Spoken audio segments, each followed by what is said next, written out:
Now, some people like to work on an angle. Some doctors like to work on an angle. I find that very uncomfortable personally. I prefer to have them sitting in front of me and straight on. But you can do whichever way you feel comfortable. Also with this, we've all got different personalities. We've all got different skills. Use your own personality. Put your own feeling into the way you do this. As long as the facts are the same and the process is the same and you get to the same end, it doesn't matter how you present it, as long as you do it that way. Okay, so the first thing I do is, Mary, this is your daily routine. This is what you'll be doing each day on the program. And then I just go through those points. Now I take out the keto sticks. Mary, this program is what we call a ketosis program or a ketogenic program. And what we do is we do a test every day to make sure your body is burning fat and you're actually in ketosis. Now to do that, each morning you take out one of these little sticks, you go to the toilet and pass a bit of water, you pop it through, you wait 15 seconds and it changes colour. Now if you're down in the lighter colours, it probably means you've had too many vegetables or carbohydrates. If you're in the darker colour, it means you've had too much meat or protein. The colour we want is that pinky colour, the third one along, the 1.5 number. That's the ideal colour for burning fat and losing weight on the program, okay? Now don't worry if you didn't understand that completely, Mary. I'll be coming back to that as we go through the program to make sure you've got it and you understand it properly. Number 2, the program is a detox program, so you need to drink plenty of water. And we talk about water. Some people might look at that 2.5 litres and say, look, I don't even bath in that amount of water, let alone drink it. Some people struggle with water. So the best way to do that is to get, say, a bottle like you've got there, or a 600 ml, smaller one or whatever, and just drink a bottle, then drink another bottle and slowly sort of increase it. So you might start off with 600 mils, go to a litre, go to 1.5 and build it up over a period of time. If you're not used to drinking 2.5 litres, it could be a lot of water to take in, if you're not used to it. But it's important. It needs to be clean water, filtered water. It can't be cordial or mixed with this or whatever else. It needs to be water because it's to be used to flush the kidneys, to clean the body through and to get everything moving through your system, okay? So we need about 2.5 litres a day. Number 3 down there is what we call, it's a habit relief. It's a product that we use in Australia. Basically what we're looking for is the potassium supplement. Now the reason we give a supplement of potassium to our client is that we need to keep the fluid moving through the body. Now there are some clients who can't take potassium because they're on certain medication, they're ACE inhibitors and other drugs for blood pressure that don't allow potassium. So if you have an issue with that, you need to check and make sure that you can take potassium. But the potassium is there to keep the fluid moving through the body. A lot of people who retain or who have a problem with weight retain a lot of fluid. And particularly in the hot weather, their hands will get swollen, they can't get their rings off, or their feet, their shoes, or other parts of the body will show that if they're retaining fluid. So they need to take some form of potassium. Number 4, we need to take about 30 mils of flaxseed oil or a good oil, and we mix it with apple cider vinegar. Now the reason we do that is the oil gives you your omega-3s and 6s and 9s, which is great for burning fat, great for the skin, the hair, hormones, and balancing your triglycerides, getting your HDLs, LDLs in balance. And the apple cider vinegar is an emulsifier.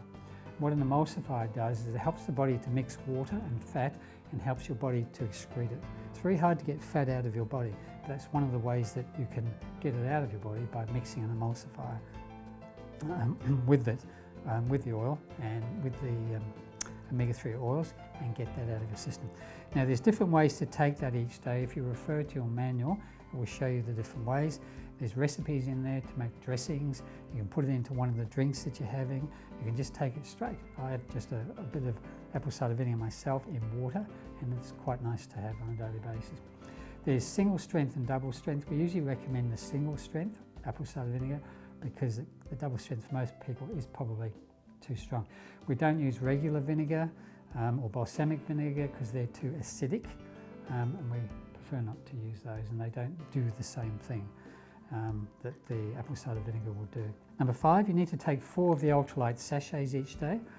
You mix those with about 150 mils of water, and you can have them hot or cold. The idea of the sachet is they're taken in between the meals, like in mid-morning, mid-afternoon, later in the day, and you can have one after dinner as like a treat. There's different flavours, chocolate and strawberry and whatever. The sachet is there to help balance the blood sugar, so there's no cravings or hunger between your meals. Plus it gives you vitamins and minerals, so if you're taking other vitamins and minerals, unless they're prescribed by a medical practitioner, then you're probably wasting them. Just take your sachets. If you feel you need to add in something else later on, add it in. But when you start, that's fine just to start with your sachets each day. And as I say, you can have them hot or cold. So you can have a hot chocolate, and your coffee obviously can be hot or made into an iced coffee, whatever you prefer. Okay? So you need to have those each day. Exercise. Now, I asked the client, Mary, do you exercise regularly? She said, no, I don't exercise much, or yes, I do. Exercise is good. We all know it helps in so many ways. What I suggest they do is do some sort of exercise they enjoy. You can't tell everybody to go to the gym or go and jog 5Ks or something, because not everybody wants to do that or likes to do it or is capable of doing it. So get them to do what they enjoy. If they like walking their dog around the block, walk your dog around the block. If you like riding your bike, go and ride your bike, you know. But do what you enjoy. That way, people are more likely to keep it up or continue it if they're doing something they enjoy. Okay, very good. Then we get you to fill in what we call the menu sheet, which is this sheet here. Okay. Now the idea of the menu sheet, Mary, is we get you to fill this in and bring it back with you each week so we can make sure you're doing things correctly and get the best result out of the program. Okay. Now I'll show you how we do that. Now we take the manual and we open the manual to page 5. Okay. And I turn my manual upside down so Mary can see it, and I place my menu sheet underneath it like this so she can also see it there, and pop it up like that. Okay. So this is what we call your menu sheet. I want you to fill this in each day, and I want you to bring it back with you when you come. Okay, and I'll show you how to do that. Now on the program, Mary, you'll be having 4 serves of protein each day and 20 grams of carbohydrate. And we break it down, 1 protein for breakfast, 1 for lunch, 2 for dinner, and no more than 5 grams of carbohydrate at night. So most of our carbohydrate is eaten earlier in the day, okay? Now I'll explain how you do it. Now on page 5 here, Mary, these are your protein foods. And we look through the proteins, your bacon, beef or veal, your cheese, your chicken, your eggs, your lamb, your pork, your different types of seafood, some tofu, and some turkey. Now in this column here, Mary, you've got your portion sizes and also the amount of carbs in that particular protein. Right? Now I'll come back to that in a moment. I'll turn over to the carbohydrates. Now these are your carbohydrates. You've got some alfalfa there, asparagus, avocado, beans, broccoli, and so forth. So you can see it's all your regular food. It's basically what we should be eating and what most people do eat, in fact. And on the other page there, you've got some garlic, leek, lettuce, mushrooms, olives, onions, parsley, peas, etc. Okay? And that's your portion size there. Now I'll show you how you write it down on your menu sheet. Go back to page 5. Now, let's say for our first meal of the day, our breakfast, we might have some, let's say some eggs. You're allowed to have 2 55-gram or medium weight eggs, and you can have them any way, and that represents 1 portion of protein. So in here, Mary, you just write 2 55-gram eggs and a 1 in there. Now with that protein, you might decide to have some carbohydrate. So let's say we go down to tomatoes there on page 7, and the bottom of the page there, you've got 60 grams of tomato, and that gives you 2.5 grams of carbohydrate.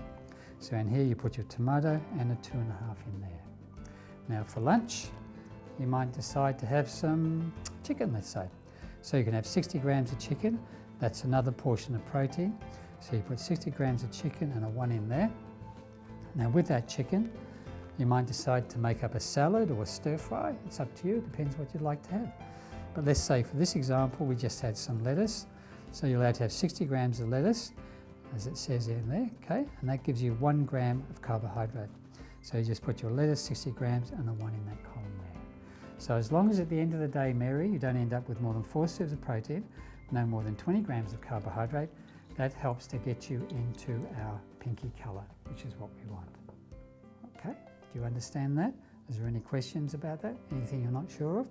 Okay, great. We go over the page. And there's some more foods there on page 8. So you've got some fruit in there. Now, as you know, fruit is very high in sugar, so it's obviously going to be high in carbohydrate. So these are the fruits we recommend whilst you're on the program, okay?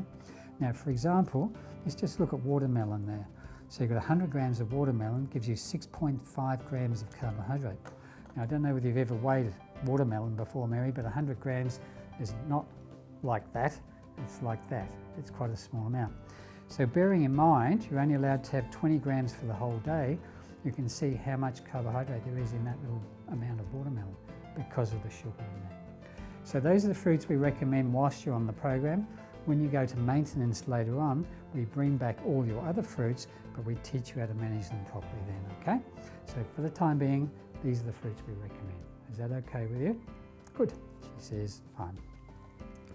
Then we go down to the bottom of the page there, you've got some jelly there, you've got some nuts there, some butter, some coconut, some cream, there's a crisp bread available in Australia, there's mustard there, ginger, sesame, stock cubes down there, and yogurt and so forth, and we look at that.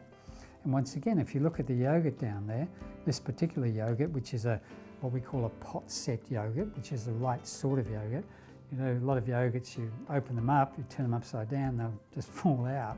With a pot set yogurt, it's actually set in the pot and it's solid. That's how you tell a good yogurt from a not so good yogurt.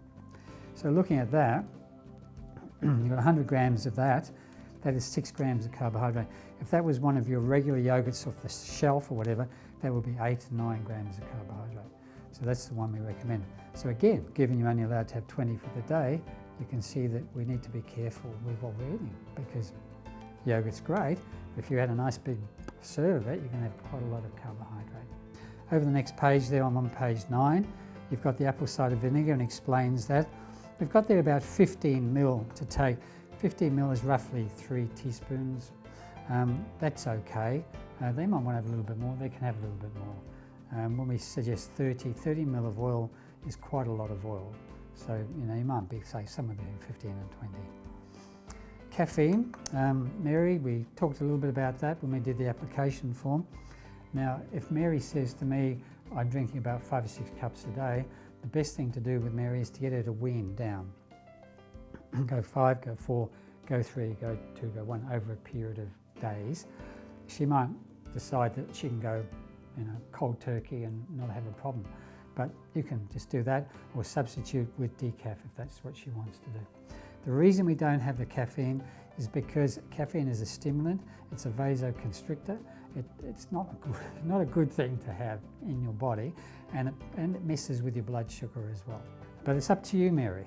I mean, it's up to you. We're giving you the advice, the best thing to do on the program to get the best result, but in the end, Mary, it's up to you. Herbal teas, as long as they're caffeine-free, diet drinks, as long as they're caffeine-free.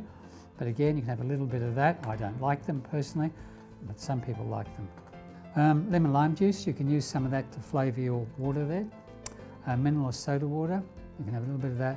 Tomato juice or V8 juice, that's fine, but there's carbohydrates in there, okay?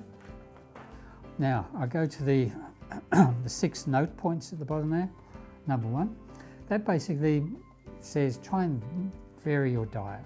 A lot of people have the same food every day, same breakfast every day, their toast and their cereal and their coffee, whatever it is. What we want to do is get a wider variety. Particularly with breakfast, we recommend that the client work out 3 different breakfasts and rotate them different days. Number 2 there, never exceed the numbers. If it says 100 grams, it's 100 grams, but you can go under. Say have 50 of it and put 50 grams of something else, and that gives you more variety. Because 100 grams of lettuce is a lot of lettuce. A rabbit wouldn't even need 100 grams of lettuce. I mean, it's a lot of lettuce. So it's good to get that variety there. Number 2, you need to weigh your food. If you don't weigh your food, you won't get into our 1.5 colour that we need to get the best result. Plus, weighing your food will teach you your portion sizes. So when you go out to dinner and you look at the food, you'll know how much to have. How much? What other way can you tell? Unless you've physically seen how much it is on the scale or weighed it, okay? So that's part of the learning of the program. That's part of the empowering. So when you go out to dinner, you'll be able to make good food choices. I've had people say to me, normally after dinner I'd go to the cupboard and I'd want a sweet thing and all this kind of thing. All that changes. they come back and say, I don't want sweet things. This changes your taste buds. I had a lady, she came in and she was going great, and then something happened, ran over the cat or something happened in her life, and she went and bought a Mars bar, a chocolate bar, big fat chocolate thing, and she ate it and she vomited it straight back up because her body couldn't tolerate that amount of sugar because it had changed, it adjusted, she didn't need that. You know, unless food has got sugar in it or salt in it or some other kind of flavour, it's very bland.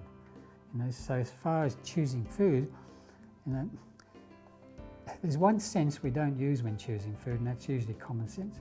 We use the others, the taste, the smell, the look, all of those things. Now, it looks good, smells good, tastes good, it must be good. Hang on, it doesn't mean to say it's going to be good at all. It means it's got things in it to make it look good, taste good and smell good. But that common sense, that other one, you know, a lot of times it's out the window. That looks good, I'll eat that, without really stopping to think, well, is it good? Or is that all artificially coloured, flavoured or preserved or whatever? Okay, so Ultralight changes a lot of those things. You learn a lot of other new things about eating, empowering things, okay? Any canned or packaged product must be free of added sugar because we don't want sugar in the program, in the diet, in the food each day. You can use herb spices. There's a herb chart in the back of the book, which is great to flavour your foods. And any of these diet drinks and so forth, just have them sparingly. Okay. Now, there are some foods that you can't have on the program simply because they're too high in carbohydrates, and they'll stop you going into the 1.5 there. Not only that, they're the foods that probably caused the problem in the first place. Okay. Now, those foods will come back when you go to maintenance, but whilst you're on the program, there's no bread, no pasta, no rice, no cereals, no potatoes, and no alcohol. Now, Mary might say to me, well, oh, you know, I like to have a drink. It's not uncommon, is it? People say they'd like to have a drink. Okay, so I've got my carbohydrate counter here. Okay, and I ask her, what do you normally have? She might say to me, I like to have a dry wine. Okay, Mary, do you know how many carbohydrates there is in a dry wine? She said, no, not really. Well, half a glass. Not many people drink half a glass of wine, do they? No, it's usually a glass. So half a glass, about 4 ounces, which is a small glass. And in that, Mary, there's that number there, which is 25 grams of carbohydrate. 25. How many grams of carbohydrate are you having for a day on the program? 20. Okay. Hello, something's wrong here. Okay. So you can see why. But again, it's up to you. If you have that, that's up to you. But it will probably mess up your program. Now, she might say to you, well, when we're looking at the fruit, she might say, oh, I love bananas. A lot of people like bananas because bananas are good, they taste good. If we look in the book for bananas, in here, where are we? 100 grams of banana, 100 grams, which is probably about that much on an average banana, not your big, just that amount there, is 19 grams of carbohydrate. 19 grams. How many are you having for the whole day, Mary? 20. That's why the bananas are not included. Okay. So if Mary asks you why I can't have bread, pasta, rice, cereals, potatoes, alcohol, you have your carbohydrate counter and you show. And you say, well, these are the numbers and that's the reason. But those foods will come back when you go on to maintenance, but we'll teach you how to manage them properly then. Okay. So Mary understands it's only temporary. She hasn't got to live the next 30 years without bananas or whatever it is, or a drink, Now, if Mary does go out, we'll talk about later on how to deal with that and how to plan for that and how you can go out and have a drink, but not have it mess up your program and throw you off what you're trying to achieve. So you're okay with that, Mary? And she says yes. So I turn to the next page, which is tips to ensure success, which is page 10. And I go through those. Bacon or ham off the bone is the best one. A lot of the ham we get's got gluten in it, and gluten causes a lot of trouble for people. So try and use the ham off the bone if you can, or any ham that doesn't have it. Weigh your food. Do you have food scales, Mary? She'll say yes or no. Either way, we get her to check her food scales before she starts. And in Australia, we use 3 $1 coins and 2 2s. and that will measure 40 grams on the scale to make sure that they're accurate. Okay? Even though they're brand new, you need to check your scales because we're measuring such small increments or quantities. It needs to be spot on. Okay? So make sure she checks her scales before she starts. Chewing. A lot of people don't chew their food properly. Everybody's in such a hurry today, you know. Woof, gone. You know, woof it down, as they say. So we need to chew our food properly. That helps digestion, absorption, bowel motions, and enjoyment too. You know, now you can enjoy a nice meal when you're just gone in 5 minutes, you know. So people need to chew their food properly. Bowel habits, we ask about that. We need to be having 1 bowel motion a day at least, probably more. Now, if Mary's not having a regular bowel motion, she needs to take something. She needs to have a supplement. In Australia and I guess in America, you can use Cascara sagrada, which is a herb. Nature Sunshine brand is the main one I use. And just give her 1 or 2 with her evening meal, and that will make sure her bowels continue to work properly, okay? She needs to be having at least 1 bowel motion a day. That can be one of the problems if she's not losing weight, that she's just retaining the bulk in the system. You can retain kilos in the bowel, literally kilos. So, entering ketosis, Mary, which means going into our pinky colour there. Some people might go through a bit of a detox. Generally, it's nothing. If you have any concerns about how you're feeling, just please give me a call. If you're feeling hungry on the program, it's because you're not in the right colour. It takes you 2 to 4 days to get you there, then your hunger and your cravings will disappear. Okay? Good. Exercise we've talked about. Alcohol we know is not a good thing. Caffeine we've talked about. And your potassium we've talked about there. Okay, good. Now, to help you get started, Mary, we've got a sample menu. If it's John, we've got one for John too. So it's a sample menu there. Now, you can follow this sample menu if you like, and it's all laid out for you. It's got all your breakfast foods there, your lunch, your dinner down there, and all your numbers down there, okay? And we go through this with Mary, and she looks at that, and most people will comment and say, look, that's more than I normally eat now. You know, there's a couple of eggs on that first meal and some fruit and whatever, a nice breakfast. You don't have to follow these completely as they are. You can substitute. Instead of having chicken there, say for the second meal, you could put beef in there, you could put ham in there, whatever, as long as the numbers are the same. So you can use this to get you started. And some people just stay on this and just follow it and they're happy with it. Or you can do it the other way and fill in the menu sheet. Either way, you need to make sure your foods are in. No more than 4 serves of protein, no more than 20 grams of carbohydrate. Make sure you have no more than 5 grams of carbohydrate at night. And when these little boxes down here, your water, your oil and your vinegar, and all of those sorts of things, make sure you tick those, that you've done all of that. But certainly where it says test, write in your test colour. So whatever comes up on your stick there, make sure you write it in there for me, Mary, so that I can make sure that everything is in order. Now, if this was John, he would be having 5 and 25, okay? John has 5 serves of protein and 25 grams of carbohydrate. And the way we break it down for John is 1 breakfast, 1 protein, serve of protein for breakfast, 2 for lunch, 2 for dinner, and no more than 8 grams of carbohydrate for John, okay? Now, you fill that in, you bring that back with you when you come, okay? And I take that one, and I take that one there, which is the daily routine sheet. I pop them all in there. Okay, right, so they're going to leave now. So what do they leave with? They leave with their manual and the daily routine page there, their printed menu and their menu sheet. They take that. They're going to take their sachets and we give them 28. And the way we generally do it is we give them their sachets each week when they come. So when they join, they might join for 5 weeks or 10 weeks. So 10 weeks is 280 sachets. You generally don't give them a whole lot in one go because you give them 1 or 2 flavours and they'll come back and they'll say, I'm sick of that, I want a different flavour. So what we do each week is we give them a bag of mixed flavours, whatever they want. They might prefer strawberry, they might prefer chocolate, banana, whatever it is. We give them their potassium, their keto sticks, and it's up to you whether you give them the oil, the vinegar, and all those other things as well, okay? I basically give them their sachets, their keto stick, and their potassium drops. I give them that.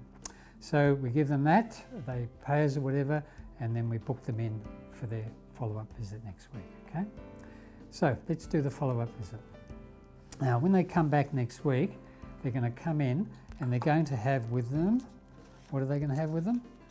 She comes back, she's going to bring with her her menu sheet, isn't she? Now, if we go to page 43 in our manual, it tells you exactly what to do, okay? So let's go through it. So weigh, measure, as we said before, then we review the menu sheet. So the first thing we look at is she in 1.5? So 1.5, of course, is our preferred colour down there. So we're looking at the menu sheet. Remember, we said it takes 2 to 4 days to get her into ketosis. So yes, after 3 or 4 days, yes, she's in 1.5. Great. Have they had the correct amount of carbohydrates? Yes, Mary's been having 20 each day, 20 each day. Yes, she's had 20 each day. And if it's John, of course, it's 25. Yes, he's had 25. Have they had the correct amount of protein each day? Yes, 4 for Mary each day and 5 for John. Yep, that's good. Are they having 5 grams of carbohydrate at night if it's Mary, and 8 grams of carbohydrate if it's John? Okay, no more than that. And the reason we don't have more carbohydrate at night is because we don't want the person going to bed with a lot of food in their system. We want the body to be breaking down the stored fat at night and not trying to digest the food that they've just eaten or been eating. Okay, so that's why it's low food at night. Are they having a variety of foods? Well, yes, she's having a good selection. Yep, that looks good on her sheet there. Check the boxes at the bottom. Is she having her water, her vinegar? Is she having her sachets, 4 sachets a day? Is she having her potassium supplement if she's taking it? And is she doing some exercise? Yep, that's all good. And of course her test colour is down there, okay? Have they had anything in there which they shouldn't be having? Well, she's got into ketosis, she's lost some weight, so everything must be pretty good. Good. Other questions? How are the bowels working? It's important to find out how the bowels are working. The bowels can hold kilos of body weight, and if she's not going to the toilet properly, it's going to affect or impact on her weight loss. How is the bladder working? Is she going to the toilet? Remember, she's drinking a lot of water. Is she retaining the fluid, or is she getting rid of the fluid? Also, the colour of the urine is important. If she's detoxing well, the urine should be fairly clear. If it's more darker, yellowy sort of colour, she's probably not detoxing well enough, so therefore she probably needs to drink more water to have that occur. Okay? So a quick way to check your hydration is by the colour of your urine. If you're tending to be on the darker side all the time, you need more water. Okay? How are you feeling? And she might say to you, well, the first couple of days I was feeling a bit so-so, but I'm feeling good now, energy's good, and I'm feeling good all round. Okay? Do you have any questions? And she might ask questions about recipes in the manual. She might ask about other things, whatever it might be. You just try and answer her questions. And then you ask her, which sachets did you prefer? And she might say, well, I love the chocolate, but I don't like the strawberry very much, or whatever. People have preferences, don't they? You know, and if you don't have the one they like when they come in, often they can be not very happy with you. So, because they get really caught up on a particular flavour, whatever it might be. Okay, good. Then when we've done that, we look at the number 4 there. We've got take the menu sheet, staple it to the application sheet and so forth. So we retain that sheet and we have a photocopied copy which we give her. The reason we retain that is so we can look back over the weeks in case there's a problem along there. So down to number 5, if the client has not lost sufficient weight, and the test colour will give you a clue. If your client is in negative or trace, then do the following. Okay? The first thing we do is check that they're having 1 serve of protein for breakfast, 1 for lunch and 2 for dinner, and having no more than 5 grams of carbohydrate at night. So we've got to make sure they stick to those numbers. They might not realise how important it is to stick to those numbers, so just look at it and make sure they do, and just emphasise the importance of that happening. The next step is to reduce the amount of carbs. So if they're having a problem, let's say they're coming in, and as it tells you on your guide again, if they're coming in and they're down in the lighter colour, it could mean one of 2 things. One, they're either having too many carbohydrates or not enough protein. So it can be one or the other. Now usually the problem is not on the protein side, the problem is usually on the carbohydrate side. Usually, just about every time it'll be on the carbohydrate side. And it could be they're having too many carbs, or it could be their body is not breaking down the carbohydrate. If they have an enzyme problem or they're slow at burning carbohydrate for some reason, they could be doing everything perfect, but they're not getting into that colour. They're getting into the lighter colour. So what we do there simply is we reduce their total carbs down to 17 from 20, okay? And then we see next week when they come in what the result is then. Now, if you get caught on a client with a problem, just call through and we'll tell you what to do. But you need to have the information from their menu sheet with you so you can tell us. We'll ask you, what colour they've been and foods and this and that. So we need to know that information to be able to help you. But essentially, if they're not getting into their colour there, it's a problem with carbohydrate. Now, if they come in and they're in the dark colour and they're doing everything right, the problem is going to be their body is not breaking the protein down properly. It means they have an enzyme problem and their body is not digesting the protein. So they will need a digestive enzyme. Now, the digestive enzyme they should use must have protease in it, which is the enzyme for protein digestion. So they can go to a health food shop or whatever and ask them if they have a protein digesting enzyme. And if they take that, that will help their body break the protein down properly, and then they will get into the colour they need to be. All right? Because some people eat a lot of protein or they eat protein and they bloat after it. It means they haven't got that enzyme that they need or sufficient amounts of that enzyme to digest it properly. All right? Okay, good. So if we look at all of the notes on page 43 there, it will give us a guide, an indication of what we need to do. But the issue usually is on the carbohydrate side. They've either eaten too many carbohydrates, they've eaten carbohydrates they shouldn't have, bread or pasta or rice or cereals or whatever. That is usually where your problem is. And the first thing we do is we just drop the carbs down to 17, leave them there, and most people will click into 1.5 on that number. It's very rare that I'd have to reduce it down below that. It's very rare that I'll increase the protein to get them in as well. Generally, it's on the carbohydrate side. Right? But most of the people come in, they'll be in the right colour. And look, even if they're not in the right colour and they're losing weight, I don't worry about it. I don't worry about it, okay? As long as they're getting the result and they're feeling good, I don't worry about it. Right? That's the key. Because you don't want to stress them out. Oh, you're not in the right colour, but I'm losing weight. You don't need that. If they're getting a result, that's fine. Just keep it simple, and then they'll be fine there. Okay. So essentially, that's your follow-up visit. It's really very simple. So I book the initial consultations for about 45 minutes, and the follow-ups for 15 to 20 minutes. You don't really need more time than that. Okay, what we're going to do is look at measuring. Everybody's got their own techniques. So you do it your way, as long as you're consistent in the way that you do the measuring. That's really important. So if I measure Mary today, then every time Mary comes, then I need to measure her, okay? So what we've got is Mary's sheet, her measuring sheet. Now, Mary walks in like this. Well, firstly, Mary, can you take your coat off for me, please? Because I'm not going to measure over your coat, okay? That's fine, thank you. Pop that down there. Now look what Mary's got on. That's fine, that's nice and thin. That's good, that's good. If it was a jumper, then I'd need to take the jumper off or whatever it might be. Also, when you're weighing, it's important they come back in the similar clothing. Like if you weigh them on their first visit in denim, then they need to come back in denim because denim's heavier than cotton. So today, if it's a lovely day, she comes in a cotton dress. Next week, it's freezing cold. She comes in thick clothes. Well, obviously, there's going to be a problem with the measuring and the weighing.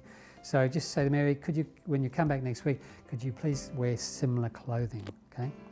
Now, what we do first, the first area that we measure usually is the neck. So we take out the tape measure. I usually get Mary to pull her hair back for me there, just so I can get around the neck there. So I bring it around. I bring it around about the Adam's apple. I don't pull it too tight because we don't want to kill Mary, just enough to get a good measurement there.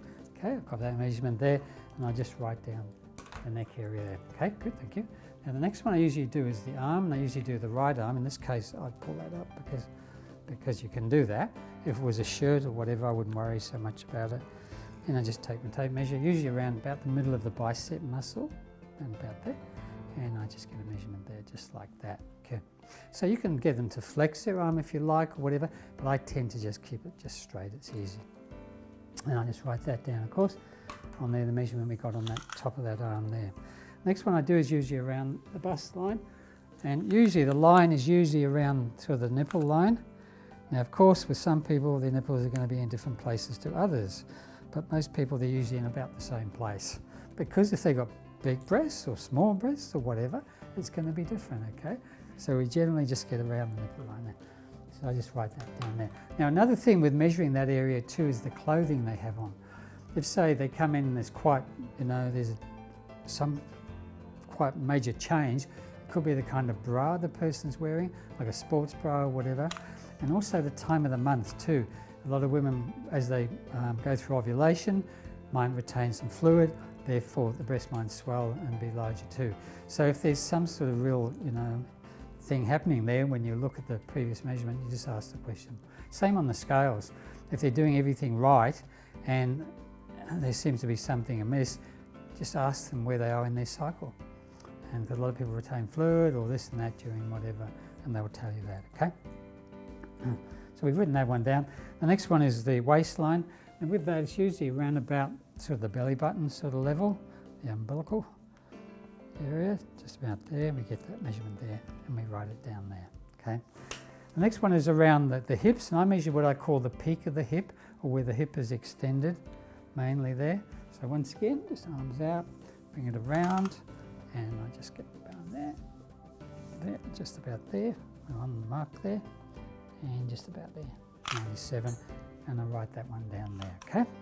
Now the last one is the thighs, and we generally do both thighs together. We don't worry whether one thigh is larger than the other or whatever. So with that, what we do is just bring that around there. And I bring it around and just turn to the camera on the back there. And what I do is I tuck it in just below the buttocks, just there, okay? And get the measurement just around that level there. Just there, okay? And that's fine. Great, thank you. What I do with people is to try and work out what size they want to be. It's really all about clothes. It's how they look in their clothes. This is what they're interested in, not so much a number on a scale. So I work to getting people to the size they want to be. So let's say they're a size 18 and they want to be a 12. We help them to lose the weight and get them down to the size 12. And then what we do is we help them to maintain at that level. So with myself, my clothes size is the same they were 20 years ago, 30 years ago, same, still the same size, different clothes, I bought new ones, but same size. Look, I'd rather go to the dentist than go shopping for clothes. I mean, that's what I think about shopping for clothes. So what I do with mine is I like to stay between about 73, 75, that sort of area. And in that weight, my clothes remain the same size. And that's how you do it. So once you figure out what size you want to be, you just manage your weight to stay in that size. Now, if I start putting on some weight, I'm not going to run out and buy a bigger shirt or something. I'm going to tell myself, look, I'm putting on weight. I need to cut out the bread or cut out the cereals or whatever it is. And that's what you've got to get them to do. So they need to get rid of their old clothes. If you don't want to be an 18, why are you keeping clothes in your wardrobe size 18? Like, what's the reason for that? So just really hammer that home. It's really important. And as soon as their clothes start to feel a bit tight, they'll know they're doing something wrong. And not just go and get a bigger shirt or a bigger dress or whatever it is out of the cupboard. So that's the way I try and do with people, okay? You work out what size clothes or what size you would like to be. Now with clothes, of course, it depends on the manufacturer. If they're made in Texas, they're probably going to be bigger than if they're made in China, because that's how it is. So they all vary a little bit. So when we say one size or two, depending on the clothes, it might be slightly different, depending on the manufacturer or whatever. So the essence of the thing there is really just to work out what size you want to be. Do you want to be this or you want to be that? And look, to me as a naturopath, we all want to look good, because the world revolves around people looking good, doesn't it? They say that the pretty girl gets the best job and the handsome guy gets the whatever it is. That's what they say. That's how it is. But to me, it's more of health and well-being. You know, to me, health is my number one asset, because without my health, what use am I to society, my family, or whatever? You know, like I'm going to be a burden. I'm going to become a burden to somebody else. So all my life, my thing has been about being healthy. So this program is about looking good, but it's about being healthy. It's about getting the junk out of your diet, getting the sweets and the sugar and the stuff. No, they're just talking about how bad sugar is now. I mean, wake up, world. I mean, it's been happening for years, but now they're suddenly deciding, oh, you know, we're eating too much sugar. And we figured out that children aren't getting fat because of lack of exercise. They're getting fat because they're eating too much sugar. Oh, you know, like it's just ridiculous. You know, so, and that's the manufacturers, that's the companies that you know, thrive off of sugar and make sweet things like that. You know, you go into one of the supermarkets and you just look at what they sell in there. You know, you go in there, you might have a bar selling the meat and the cheese and whatever. Okay. The rest of the shop, take out the brushes and the shampoos and whatever, is carbohydrate. Here's a question for you.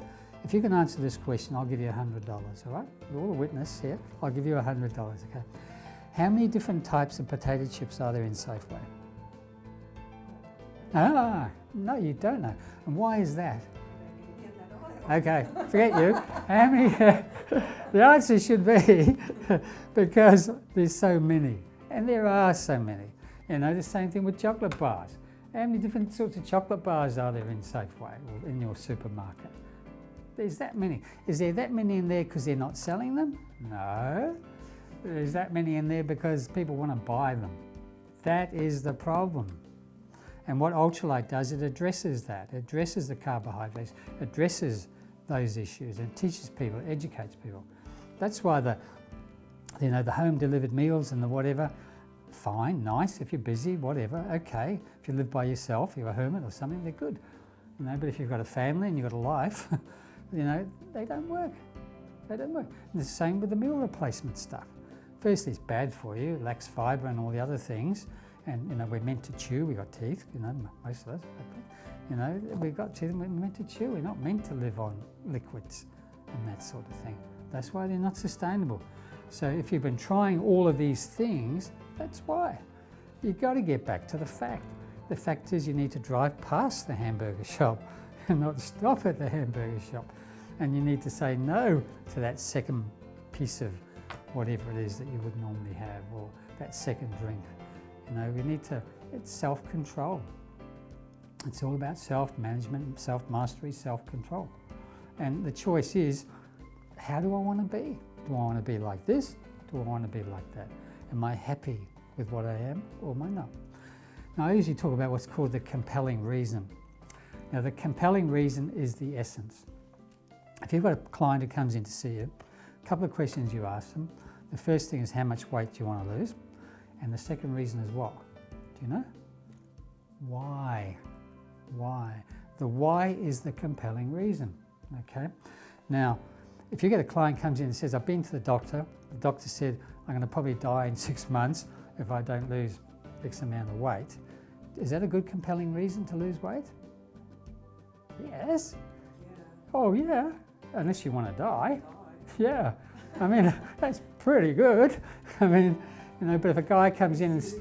Yeah, that's right, it's pretty serious. So if it's a medical issue, it's a very strong, compelling reason, okay? And yet, I've had people come to see me with cancer. A guy had lung cancer, he had a tracheotomy, a hole in the throat, and he had his cigarette stuck in the little plastic thing that they put in there for him to breathe. He was breathing in through there because he wouldn't give up smoking. So, you know, it's scary where people will do what they want to do regardless of the outcome. You know, regardless of the outcome. But the compelling reason is the most, it's why you do something. A compelling reason to go to work is to pay bills. You know, your compelling reason to go to bed is because you're tired. You know, so your compelling reason is why we do these things. So the strongest compelling reason for people to lose weight is their health. But then there's other things. Like people might say to you, I've had people come and say to me, I'm getting married, and so I want to look great in the wedding. In fact, I've got one now.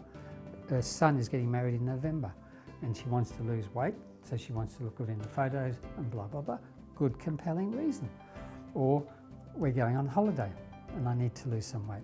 A good, compelling reason. So the questions you've got to ask the person, well, one, how much weight do you want to lose? And two, why?